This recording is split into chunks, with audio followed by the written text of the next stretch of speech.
There's a mysterious set of chemicals that flow through every part of our bodies. They can rule our lives and shape our destinies. They turn children into adults, they govern our appetites, and they even affect our passions. They are called hormones, and they are fundamental to making us who we are. I'm John Wass, a professor of endocrinology.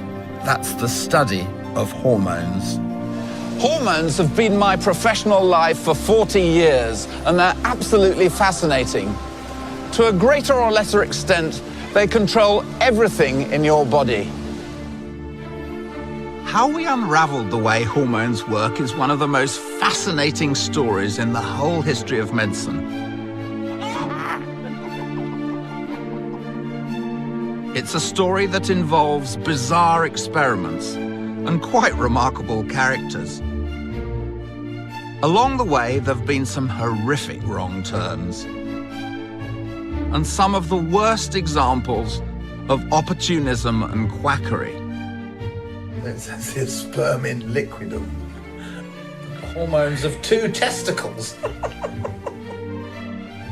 But there have been some inspired moments of genius and heartwarming tales of survival.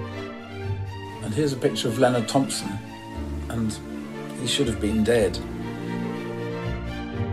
Today, hormones are at the cutting edge of medical science, and almost daily we're learning that their effects are more widespread than we ever imagined. For me, this is a personal journey as well. It's a story I've wanted to tell all my life.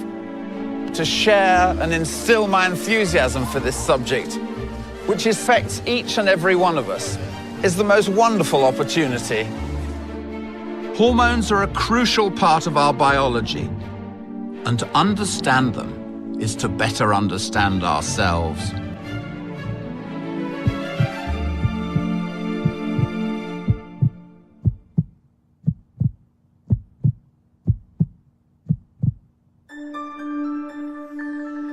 We've all heard of hormones, but most of us don't think about them every day. And for something so fundamental to our lives, our understanding of hormones is remarkably recent. The hormone system isn't an anatomical thing like the skeleton, like the nervous system, like the cardiovascular system. It's something which you don't see, so anatomically it's different. I mean, it's easy being a cardiologist. They have pain in the chest. There's something wrong with our heart. But with endocrine conditions, it's completely different. And I think that's one of the reasons why it's one of the last of the systems, if you like, to be discovered. This endocrine or hormone system, though invisible, is one of the most important factors in running and regulating our bodies. The way we uncovered its secrets is a great medical detective story. It's full of unexpected twists. And I'm going to pick up the trail in the 1730s. Not with a great doctor and a brilliant experiment, as you might expect, but in one of my favorite cities on the planet, with a really surprising story. In all my years as a doctor and an opera lover, I never dreamed I'd be standing on the stage of the Theatre an der Wien, one of the world's great opera houses. I want to play you an extraordinary sound.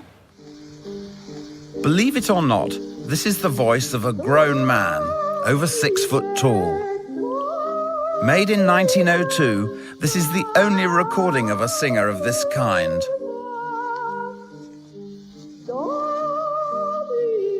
But arguably, its greatest proponent lived in the 1730s. He was a true musical star, and his name was Farinelli.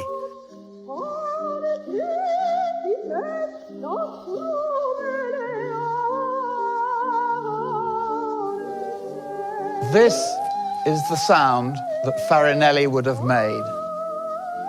almost supernatural, amazingly pure, gentle, sublime, and yet forceful, because he was a fully grown man. The reason for this extraordinary voice is that he was a castrato. Farinelli was castrated before puberty in order to maintain the purity of that voice, which didn't break.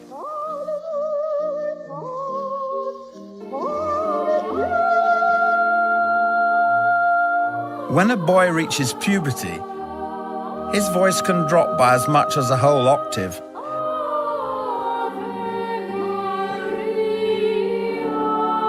Making him unable to hit the high notes of the soprano range.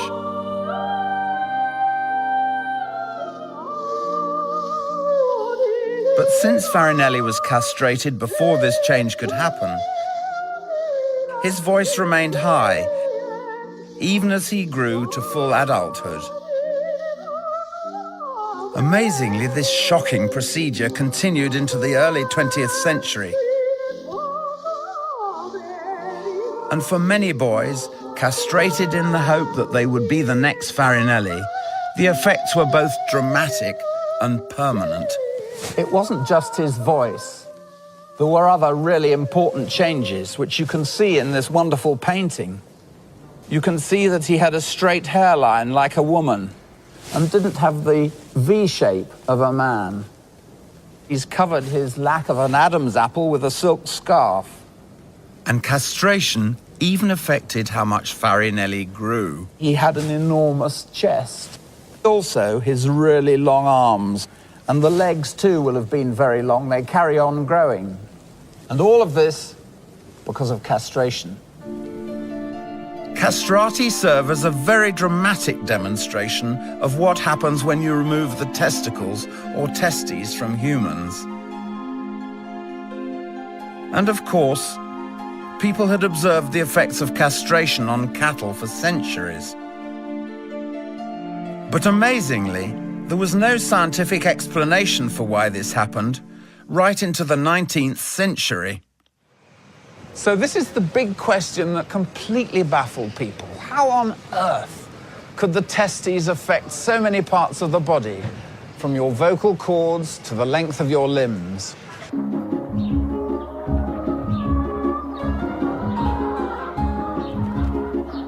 Talk about a fall from grace. I've gone from grand opera to chasing chickens. But there's a good reason.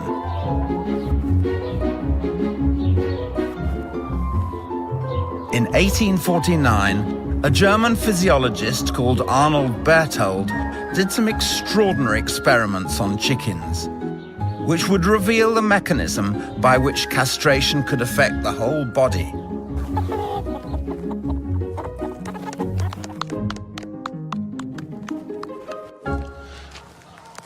Berthold was the professor of medicine in Göttingen, that well-known university town in the middle of Germany.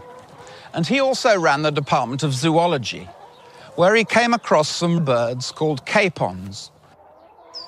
The capon's meat was incredibly tender, a real delicacy in early 19th century Europe.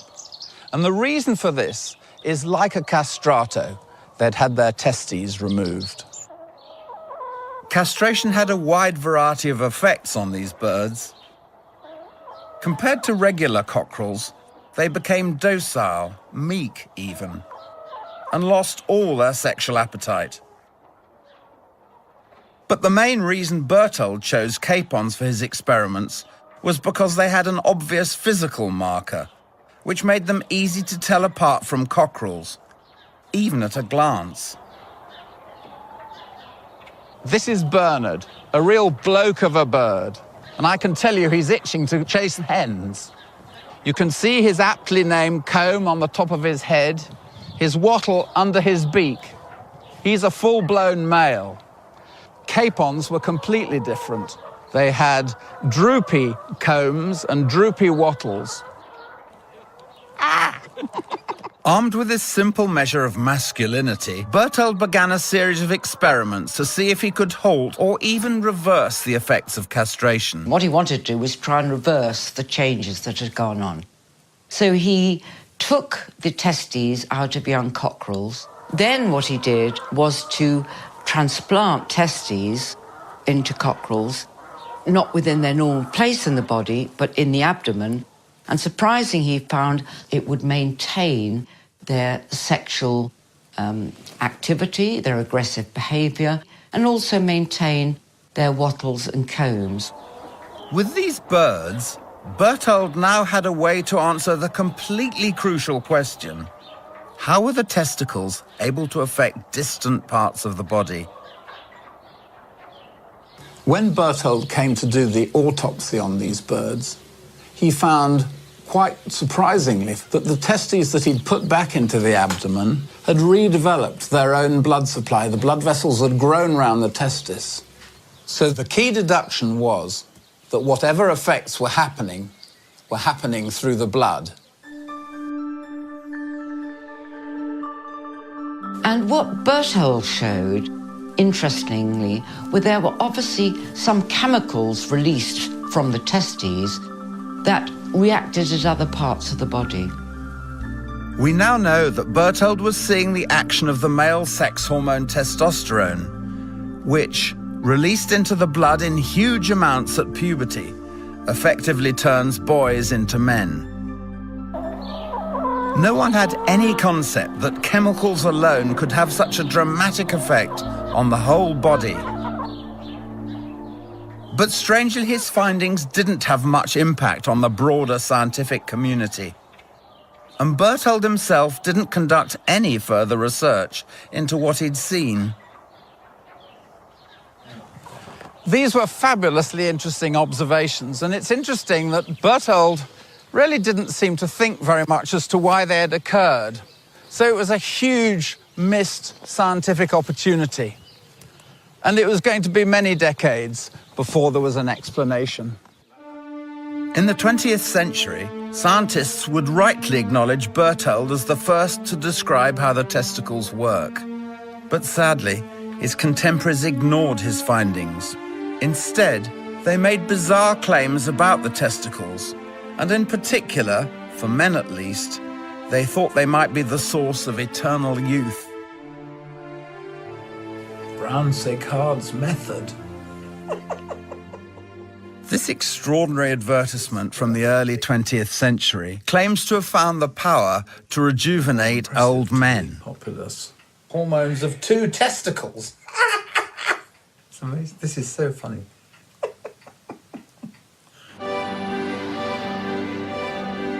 The story of this ridiculous claim and its surprising consequences begins in 1889 in one of the most august institutions in Europe, the Academy of Sciences in Paris. At a very formal occasion, a serious audience came to hear the announcement of one Charles Edward Brown-Séquard.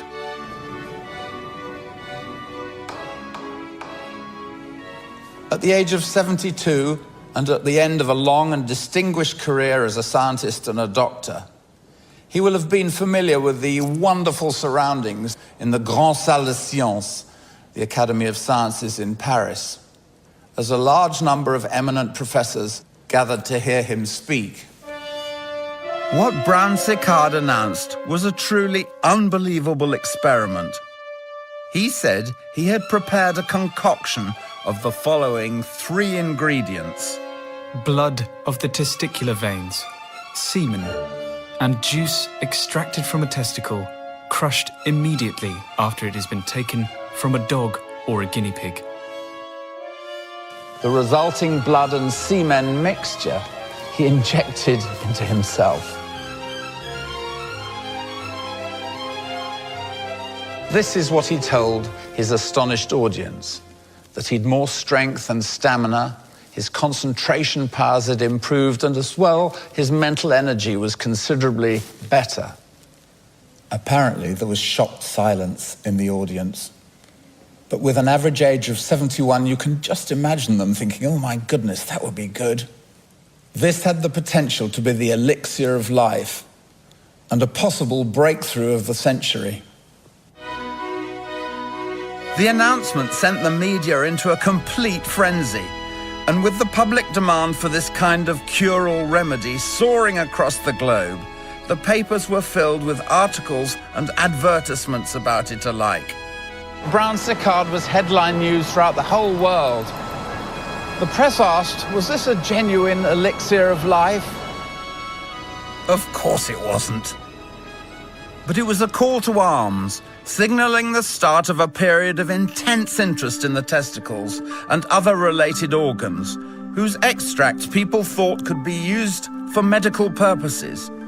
By tapping into the public thirst for miracle cures, Brown Séquard created a real phenomenon.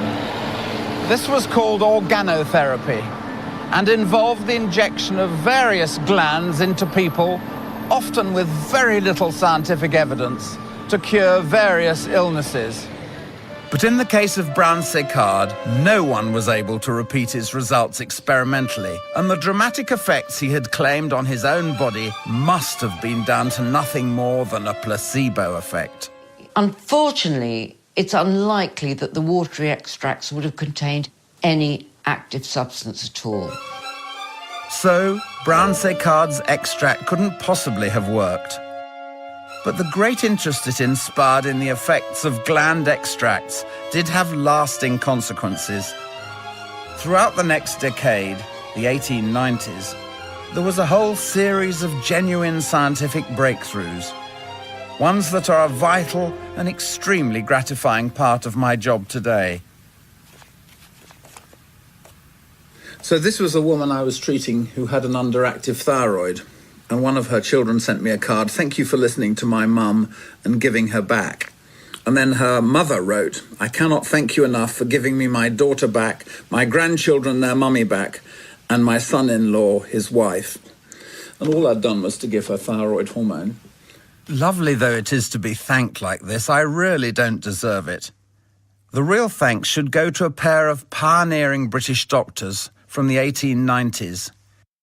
They were the first people to actually use hormones to cure up until then what was a debilitating and horrific illness.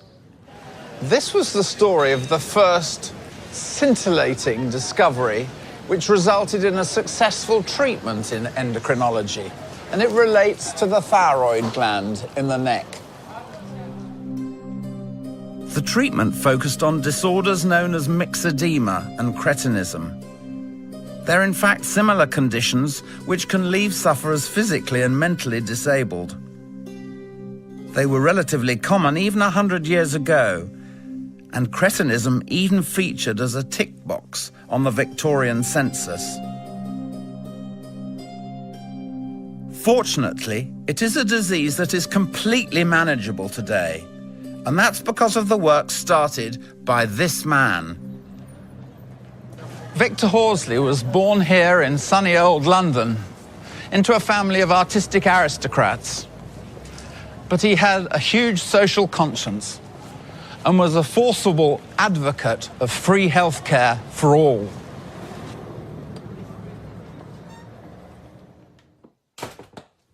But for me, his most important work was on the thyroid. I'm going to explain what he did with the help of some props. These are sheep's thyroids, although when Horsley began his experiments, he used monkeys. And what Horsley did was to remove the thyroid from some monkeys and showed that they developed changes of myxedema just like humans. Their hair fell out and they became more lethargic. With this proof, Horsley conclusively demonstrated that myxedema was caused by thyroid deficiency. But beyond this, he then went on to suggest the bold step of transplanting tissue from sheep's thyroid, just like these, into human patients. Others across Europe took up the call, and the practice of transplanting sheep's thyroids into people had some success. But this still wasn't a cure. It was potentially dangerous surgery, and the benefits were short-term. So this was the problem. You can't carry on giving this every 7 days, and the effects only lasted for that time. So the question was, how do we make that into a treatment? It actually took the work of one of Horsley's students, George Murray, to solve this problem in a highly unusual way.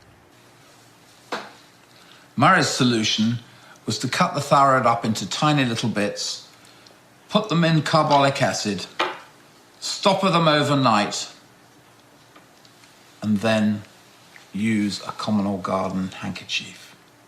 And he used this handkerchief to strain these bits and produce what he described as pink thyroid juice. This, in some ways, was a revolution. It meant that there was a cheap, effective way of treating these conditions of myxedema and what resulted from cretinism. And it was cheap because he obtained these thyroid glands from the abattoir. The most famous patient, we only know her as Mrs. S, was 46 when Murray started treating her, and she had obvious myxedema with a swollen face and pale skin. And Murray started giving her injections of sheep's thyroid juice twice a week. And within 3 months, there was a miraculous improvement in her appearance. Her skin was less pale, and she'd actually improved her energy, such that Murray wrote in his notes that she could do the housework much more easily. Poor thing. Mrs. S lived to the ripe old age of 74, which was a pretty good innings in 1890. Thyroid hormones, in contrast to testosterone, last several days in the blood, which is why these injections worked. And this made them the first successful treatment in our story. But really, Horsley and Murray had no idea what hormones were. Though successful, they were only observing the effects of glands with no understanding how they worked. To get us closer to this, it would take the invention of a truly ingenious device, one which was actually able to show a hormone at work.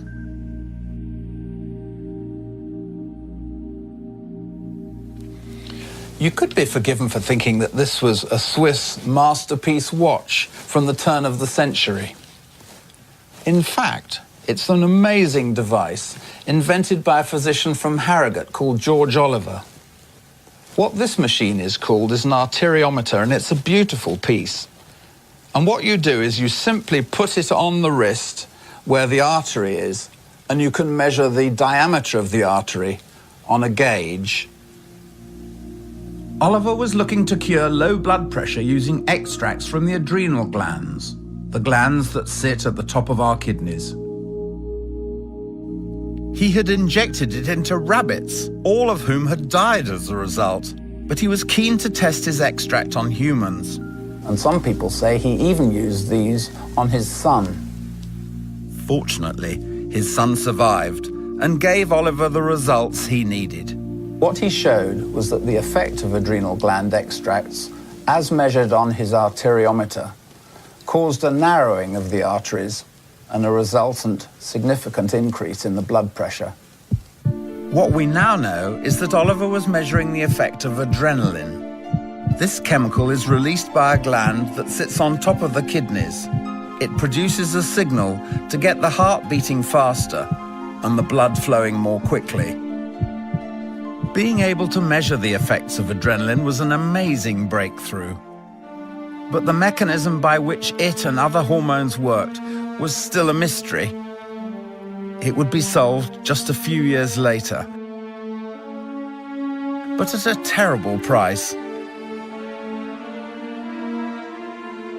Sadly, the crucial research to get us there would come out of one of the most scandalous practices in the history of medicine. This is the oldest operating theatre in England. And in places like this across Europe, women were undergoing oophorectomy. That's the removal of both ovaries for such conditions as hysteria, anorexia, anxiety, and even nymphomania. And they thought that the ovaries were a source of all sorts of mental disabilities, physical disabilities, and all sorts of things. So they simply took out the ovaries of women.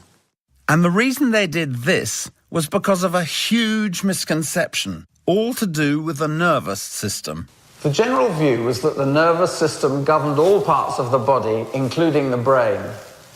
The glands were part of this system, and the ovaries in particular were the nerve centers governing each and every woman. Amazingly, it's estimated that 150,000 women across Europe had this operation to try and cure them of their womanly ailments. But far from this, they developed fresh complications. And of course, if you take out the ovaries of women, it causes early menopausal symptoms. So in fact, women were back to square one on it. Doctors wanted to know why oophorectomies were causing this problem. While trying to find a solution, one man conducted experiments that would turn accepted science on its head. Joseph Halban undid the idea that glands communicated through nerves, and in doing so, he finally gave us the first clear picture of how the hormone system works. What Halban did was he took out the ovaries and the bits of uterus, and a little bit of the womb, and he transplanted these under the skin of young guinea pigs. And what he showed is that the ovaries and the uterus and the womb showed changes that you would expect to be in if it was in situ in the animal from which it came from. This proved that the ovaries worked if they were moved from their original site. More importantly, they carried on working even when there were no nerves connecting them to the rest of the body. Halban's discovery effectively put an end to oophorectomies, and it had a huge implication for the story of hormones as well. By this means, he showed that the ovaries weren't controlling things by nerves, instead by internal secretions, chemical messengers which move around the body in the blood, affecting distant parts. These secretions, put together, made a new system, the endocrine system. The definition of this new system was the final piece of the jigsaw for hormones. And with the turn of the 20th century, science had finally caught up with the forgotten observations Berthold had made. His work on cockerels, Horsley and Murray's experiments with thyroid glands, George Oliver's discovery of adrenaline, and now Halban. All of it came together to give us a modern understanding of a separate system of internal secretions constantly at work within our bodies.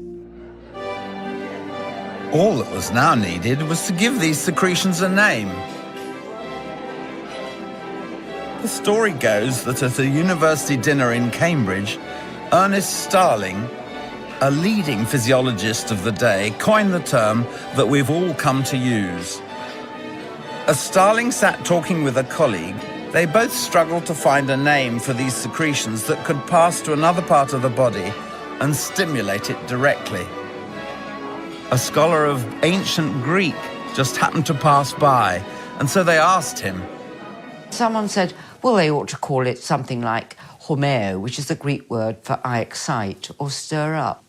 And interestingly, Starling then gave a lecture at the Croonian Society and suddenly used the word hormone. No one had heard of it before, and that was it. The name stuck, and today we've all heard of hormones, but you may not realize just how fundamental they are. Every form of life that has more than one cell, every plant, every animal, from an earthworm to a killer whale, uses hormones. There are more than 80 known hormones in humans alone, and they all have vastly different roles. If you're feeling stressed, that's one of the stress hormones, cortisol, at work. If you're preparing for exercise, adrenaline will kick in, that well-known fight or flight hormone. Hormones even have a hand in the bonding process. That one's oxytocin. But what are hormones? Well, there are different types: amines, peptides, and steroids. And every single hormone has a different molecular structure.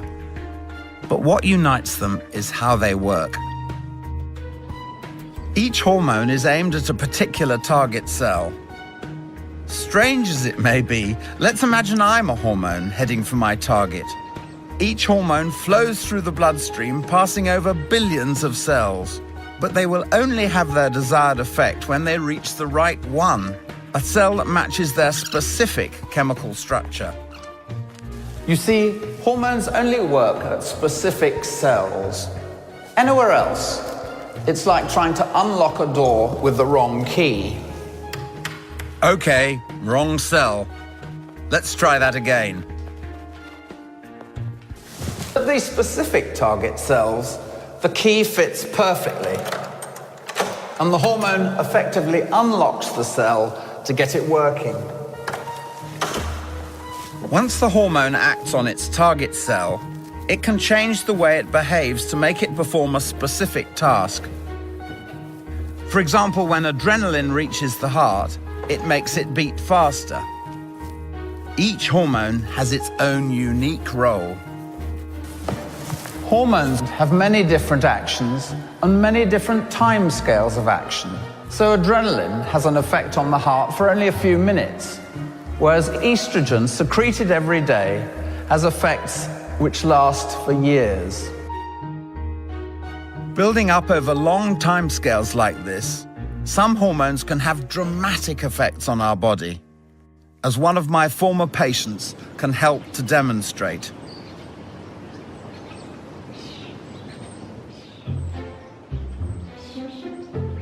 At 7'6", this is Chris Greener, one of Britain's tallest men.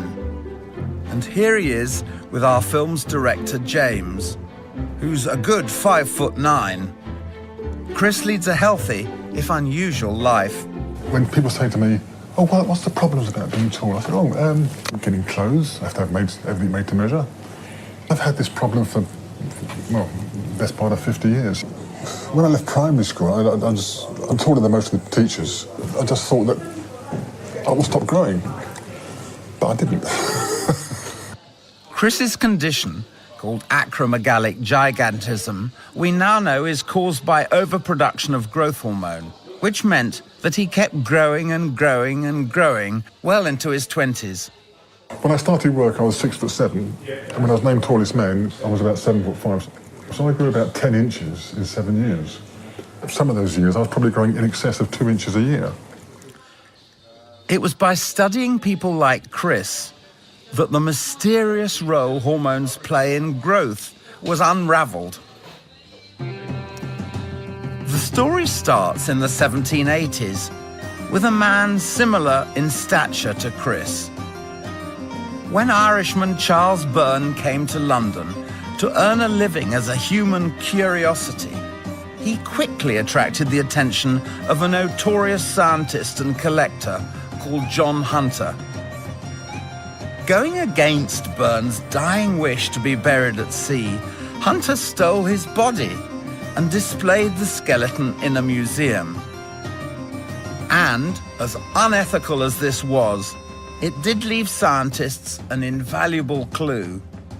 More than a century later, in 1909, the brilliant neurosurgeon Harvey Cushing tried to explain why Byrne had grown so tall. He used the skull to suggest that the cause might lie within a tiny gland that's hidden at the base of the brain. It's called the pituitary, and it's incredibly difficult to find, as pathologist Dr. Susie Lishman explains. This is a human brain, and you can see that it's an amazingly complex and rich network of nerves controlling all of our movement, our sensations, and our higher function. So where does the pituitary gland fit into all this? Well, it's not quite as easy to see, and the only clue we've really got is this very short stalk. This is the pituitary stalk, and this is where the pituitary gland is attached. We had to remove it when we removed the brain. Now, if we have a look at the pituitary, here it is, a tiny organ around the size of a baked bean that sits on that stalk at the base of the brain, and I think you can just see the stalk that attaches it to the brain. Back in the 1900s, Cushing didn't really fully understand what the pituitary did, but he was convinced it was important because of where it was.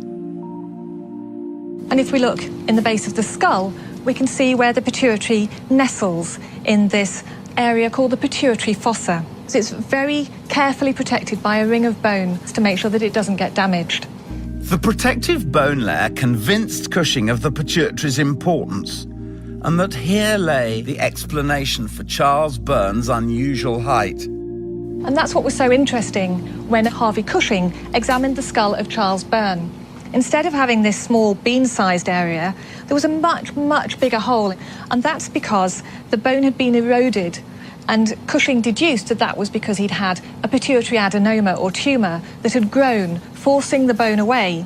Cushing deduced, correctly as it turns out, that Burns' height was due to this tumour on the pituitary, causing it to overproduce a hormone that tells our bodies to grow. A similar tumour had caused Chris Greener's height. As with the Irish giant, the tumour caused the pituitary to carry on pumping excessive quantities of growth hormone long past his teenage years. They put it on the machine, pressed the button, and the needle went ding off the end, and they reckon I had over 200 growth hormones per unit of blood, when the average is about 15 plus or minus a couple. Charles Byrne died at the age of 22, with his tumour still untreated. But in Chris's case, we were able to destroy his tumour with radiotherapy, and he stopped growing. And he's still going strong at the age of 70. Conditions like Chris's are fascinating. Though incredibly rare, they serve to emphasise just how important hormones are. And, as we shall see, the next breakthrough in our understanding of hormones quite literally transformed the lives of millions. This is a vial of human insulin. It's a hormone, probably the best-known hormone of them all. Without it, you develop diabetes. And although that's treatable now, before the discovery of insulin, diabetes was a death sentence. For children who don't make the hormone insulin, sugar that would otherwise be absorbed as energy passed straight through their body into their urine. This is why the disease is called diabetes. The most common form, diabetes mellitus, literally means a sweet fountain because the urine of a sufferer tastes sweet. Without the ability to store this vital energy, the child slowly wasted away to nothing and never survived beyond their teens. It was incredibly difficult to find a cure to diabetes, even though there was evidence that one organ in particular, the pancreas, might be at the root of it. In the late 19th century, a couple of German physiologists and clinicians removed the pancreas from dogs and showed that they got diabetes. Now, this led the way to identifying the pancreas as the source of raising blood sugar levels, i.e. becoming diabetic. This is a pig's pancreas, and it's about the same size and shape as a human pancreas, which is located in the upper part of the tummy at the back. And it's an amazing organ because it has two main functions. One is to produce digestive juices which enter the stomach through the pancreatic duct there, and the other is to produce insulin, which controls sugar levels. This presented a problem for anybody who wanted to use the pancreas as a potential cure for diabetes. But the trouble with the pancreas is that actually most of the pancreas is made up of cells that secrete digestive enzymes. So if you'd have just mashed up the pancreas, there would have been virtually no insulin in it. All it would have been, in fact, digestive juices. So who was the genius to crack this problem and earn what was the first Nobel Prize in endocrinology? Frederick Banting was in fact the unlikeliest of medical pioneers. He certainly didn't hit on his revolutionary cure for diabetes while working in a well-funded lab. Rather, he was a failing GP in Ontario in Canada. He was heavily in debt and would subsidize his income by giving lectures to medical students. And yet, he was responsible for one of the most sensational and dramatic discoveries in the whole of endocrinology. During his research for one of these lectures, he just happened to come across an article in the little-known publication Surgery, Gynecology and Obstetrics. This referred to the possibility of stopping the digestive function of the pancreas, effectively killing off the enzymes and just leaving the hormone-producing cells to do their work. He spent the day slogging over his notes, thinking how the body controls sugar and, in particular, how the pancreas deals with it. He went to bed with these thoughts still running through his mind and woke quite suddenly with a surprising revelation. And this was Frederick Banting's eureka moment. And these are the words of a note he wrote in the middle of the night. He said diabetes, spelt wrong. He was an appalling speller, apparently, but it was the middle of the night. Ligate the pancreatic ducts of dogs. Keep dogs alive till the acids degenerate, leaving the islets. Try to isolate the internal secretion of these to relieve glycosuria. You need to be a doctor to understand that, but these were the first steps in the cure to diabetes. He suddenly thought, if I tie off the duct that produces all these digestive enzymes from the pancreas, perhaps they might degenerate, and I could therefore isolate the few cells or islets that produce insulin and thereby produce an insulin supplement. What Banting did was to operate on dogs and surgically tie off the pancreatic duct there. He kept them alive for 6 weeks, and at the end of that time, the digestive enzyme cells had died, and he was essentially left with a pancreas that was just producing insulin. Amazingly, when trialled on animals, extract from this dog pancreas proved Banting's theory was right. And by January 1922, he was ready to see whether the same extract would work on humans. Leonard Thompson had been a diabetic from a very early age, and in 1921, when he was 14, he was admitted to Toronto General Hospital, days away from death. He looked so thin, some people thought he was a famine victim. He was pale, his hair was falling out, and he smelt of acetone, characteristic of diabetes.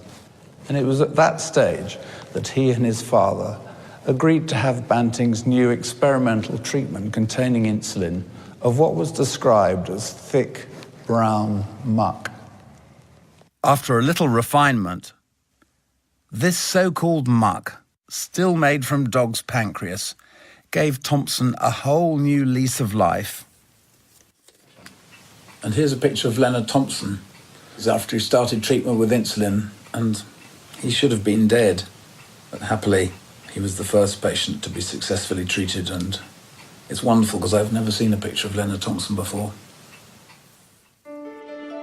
Now produced synthetically, insulin has gone on to save the lives of millions. By any measure, a complete medical triumph. In the 1920s, however, it opened the floodgates to a new wave of hormone research, with others hoping to find more miracle cures. Sadly, as we've seen before, this quest can have very unwelcome consequences. After this great success, we go from the sublime to the core blimey, because endocrine science, for a bit, went seriously off track. The days of Brown-Séquard may have been long behind us, but the hope for a secret to eternal youth remained. And with the miraculous survival of Leonard Thompson and other diabetics like him, the idea grew that if replacing missing hormones could cure the sick, surely increasing normal levels could enhance the healthy. Cue one of the most bizarre fads in medical history. All across Europe and indeed the world, men began to subject themselves to an operation which was extremely perverse. What they wanted to do was to recapture their youth. This is the Prater in Vienna, the oldest amusement park in the world. Surprisingly, in the early 20th century, it was the site of a laboratory which carried out quite remarkable experiments. The Biological Research Institute on the grounds of this park also went by the nickname of the Vivarium, and it was here that physiologist Eugene Steinac developed a procedure which he claimed could reverse the aging process. This lab was particularly interested in changing the body's natural processes. Steinac proposed a very similar technique to the one Banting had used to obtain insulin in the pancreas, tying off the duct from a gland to isolate one particular hormone within. This time, however, he wanted to isolate the male hormone testosterone, and for that, he had a very different organ in mind. Steinac's procedure was to tie off the tube carrying the sperm, in modern parlance a vasectomy. What he thought would happen was that this would create more room for the hormone-producing cells in the testis, and this would give his patients more vigor. Hard as it is to believe, the Steinac was a sensation, with people flocking to have it done on themselves, including some rather high-profile patients. Among them was the famous poet William Butler Yeats. At 69, Yeats was in poor health and really quite depressed, and he had writer's block. But after the procedure, he noticed a huge increase in his creative powers, as well as his sexual desire. Interestingly, some people think Yeats wrote his best poetry after the procedure. A young man in the dark am I, but a wild old man in the light. Then said she to that wild old man, his stout stick under his hand, love to give or to withhold is not at my command. And it wasn't just his poetry. A few months after the Steinac, Yeats took up with an actress who at 27 was 42 years younger than him. Had Steinac stumbled on the secret of eternal youth? Well, of course he hadn't. And just as with Brown-Séquard, there was no way to reproduce the results he'd claimed. We now know that there's no scientific rationale, and that it was another scientific blind alley. Endocrinology had come a long way by the time we reached Steinac.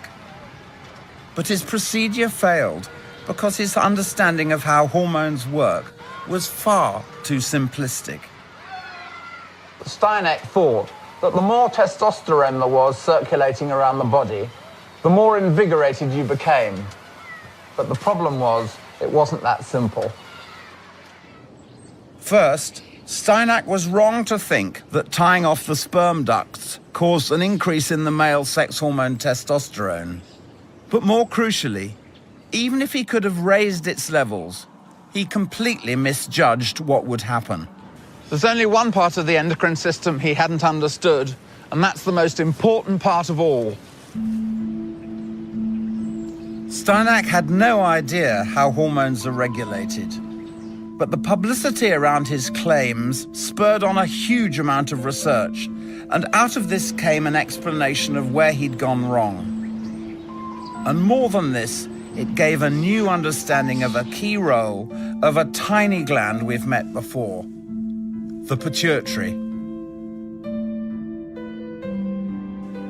As well as producing growth hormone, the pituitary has the crucial job of ensuring that the levels of many hormones never get too high or too low.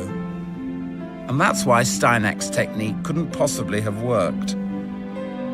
Even if you overload the endocrine system with testosterone, normally the pituitary will step in to bring the levels back down again to normal. In many ways, the pituitary works just like a household thermostat. It can sense if hormone levels have gone wrong and send messages to some of the major glands, getting them to produce more or less hormone as needed. The discovery of this aspect of the pituitary was a real milestone in my field. Even when I was a medical student in the 60s, this tiny gland was still considered the linchpin to hormone regulation. But what I love about this story is that it never stands still. And even in the last few years, research has uncovered an entirely new system of regulation which has led us to broaden our views. In fact, this system is challenging our perceptions of not only how we control hormones, but indeed how hormones control us.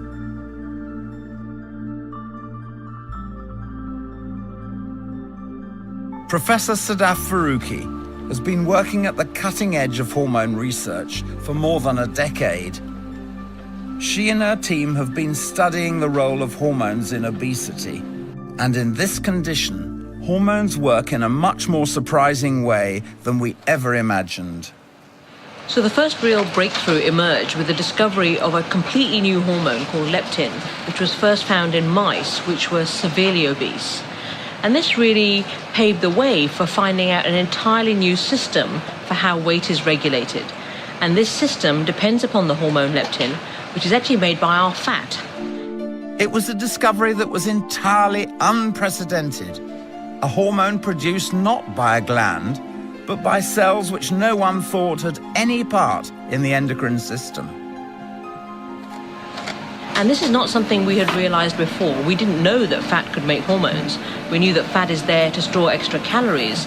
But this was a really important discovery because we learned that fat could make a hormone that circulated in the bloodstream and acted in the brain to control our weight. Incredibly, with this hormone, our fat cells themselves can control how much we eat by setting up their own feedback loop with the brain. It works like this. Leptin is constantly being produced by our fat cells, and the more fat stores we have in general, the more leptin flows in the blood. This essentially tells our brain that we've eaten enough and we lose our appetite. But where Sadaf's work comes in is when this system doesn't work properly, and for some reason the fat cells don't make leptin. Sadaf is still working to understand all the reasons behind how this can happen. But by figuring out one cause in particular, she has already made a fantastic discovery. Remarkably, a patient's inability to produce leptin can, in some cases, come down to their genes. A key part of how we discovered the role of the hormone leptin was using genetics. And we were able to look at the DNA of patients and find that they had a mutation or a gene defect that was disrupting the hormone leptin. And this was the cause of their weight problem. In the rare case that someone has this faulty gene, they will be unable to control their appetite, and so will eat more than their body needs. And this will inevitably mean that they become obese. Up until that time, most people thought that actually your tendency to gain weight was purely down to self-control. It was purely down to the food you eat and the exercise you do, and there wasn't really any biology involved. Actually, what we showed through the discovery of leptin and its lack in patients is that, in fact, genes can play an important role in controlling our weight, and they do so by affecting our appetite. And leptin is a key regulator of appetite. It's an incredible discovery that hormones are a key factor in our ability to maintain a healthy weight. And the fact that even a person's appetite can be marshaled by a hormone has given people new hope in the battle against obesity. That really meant that we could find treatments for those patients, and we were able to give them leptin back, and we did that by giving them injections which they take twice a day. And thankfully, it's worked incredibly well. And now they live entirely normal lives, they are a normal weight, and many of the other health problems that they suffered with have been corrected. With the simple introduction of leptin, Sadaf has been able to effectively cure obesity in those patients who would otherwise have no control over their weight. It's a striking example of the power of hormones, and alongside other recent breakthroughs, it suggests that we are on the verge of discovering a whole range of new hormones with potentially breathtaking capabilities. Well, it's fascinating, really, because we've come from understanding what the classical endocrine glands were, i.e. from Brown-Séquard and everyone mashing up a few glands, to realising that actually most of our body now produces hormones.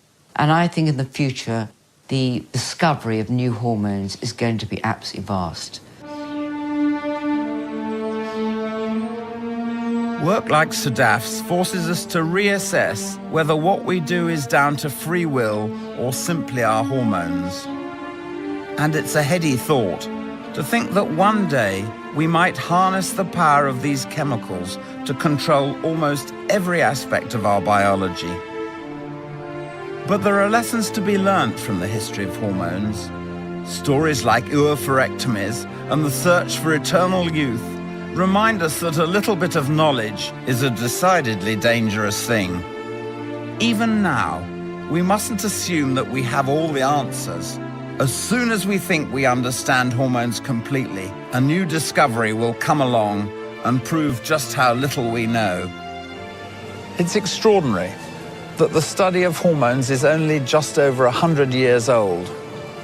There have been some amazing discoveries, and yet it's a science that is in its infancy. And for me, the ongoing fascination is that it's going to be many years before hormones reveal all their secrets.